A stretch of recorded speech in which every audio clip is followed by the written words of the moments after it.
Consider the matrix M जो कि आपको रो वाइज इस तरह से गिवन है 0 1 2 0 1 0 1 0 2 1 0 2 0 0 2 0 इस तरह से एक मैट्रिक्स एम आपको गिवन है। और इसमें फोकस करने वाली बात यह है कि आप इसका अगर प्रिंसिपल डायगोनल देखें तो वो 0 एंट्रीज के अलावा कुछ नहीं है। और अगर आप ये देखें 1 1 2 2 0 0 2, यहाँ पर भी 2, यहाँ पर 1, यहाँ पर 1, यानी कि ए ट्रांसपोज इक्वल टू ए है। यहाँ पर आपको देखने से ये पता चल गया कि ए ट्रांसपोज इक्वल टू ए है, यानी कि एक सिमेट्रिक मैट्रिक्स है। ठीक है, अब आपसे पूछा गया है M has no real eigenvalues, all eigenvalues of M are positive, eigenvalues of M are negative, M has both positive and negative eigenvalues। यानी कि इस मैट्रिक्स के सिर्फ आइगन वैल्यूज की बात करी गई है।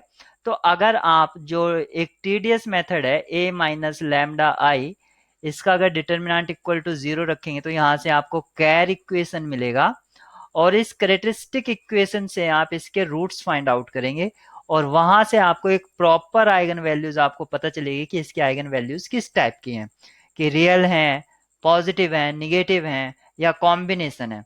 अगर उस मेथड से चलेंगे तो इक्वेशन लेंथी भी हो जाएगा और टीडीएस हो जाएगा। तो यहाँ उस मेथड से नहीं चलेंगे, यहाँ हम क्योंकि एक सिमेट्रिक मैट्रिक्स है, जब भी आइगन वैल्यूज वगैरह के बारे में बात करता है और मैट्रिक्स गिवन होता है तो सबसे पहले ये चेक कर लीजिए कि वो स्पेशल टाइप का मैट्रिक्स तो नहीं है।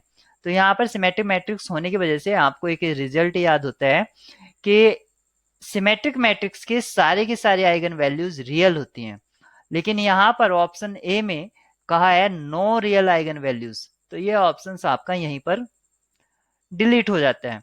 All real eigen values of M are positive, यहाँ पर कहा है कि सारी आइगन वैल्यूज जो हैं एम की वो पॉजिटिव हैं।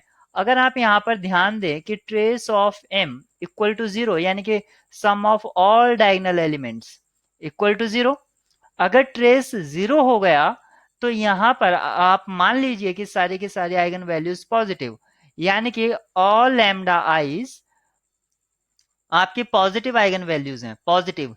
तो इनका सम जो होगा लैम्डा 1, लैम्डा 2, लैम्डा 3 और लैम्डा 4 इक्वल टू क्या 0 पॉसिबल है? नहीं पॉसिबल है, क्योंकि सारी की सारी आपके जो हैं वो पॉजिटिव हैं, तो 0 कभी आ ही नहीं सकता। तो ये ऑप्शन से आपका यहाँ पर डिस्कार्ड हो जाता है। ऐसे आपसे नीचे कहा गया है all real eigen values of M are negative.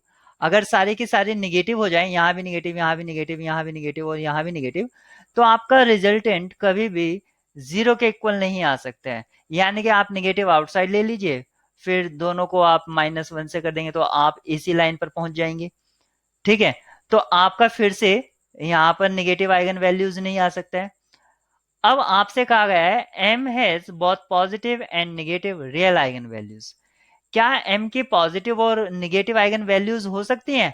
तो तभी ये केस पॉसिबल है कि जो आइगन वैल्यूज का सम है वो ट्रेस के इक्वल होता है, और ट्रेस तभी 0 हो सकता है कि इसमें से कुछ आइगन वैल्यूज यानी कि सम पॉजिटिव हो और सम निगेटिव, तभी आपका इनका जो सम होगा वो 0 के इक्वल हो सकता है।